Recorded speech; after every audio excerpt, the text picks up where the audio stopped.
যে যারা যারা বিপদে পড়ে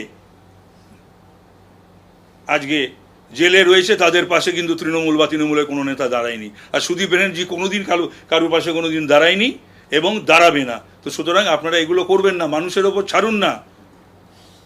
এত বড় দল, জাতীয় নেতা দাঁড়িয়েছে, আপনাদের মতন সব কর্মীরা রয়েছে, মানুষের প্রতি আস্থা নেই, ভরসা নেই?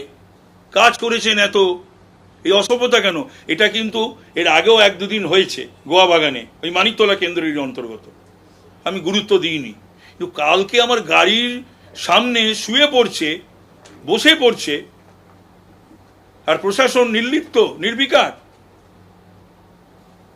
আমি এই সকল কয়েকজন ওসি এবং আধিকারিকদের নামের লিস্টও আমি তৈরি করেছি, আমার কাছে এমনিও আছে। আমি এদেরকে আগের থেকে তো জানি, এরা কি প্রকৃতির, কি ধরনের, সবই আমি জানি।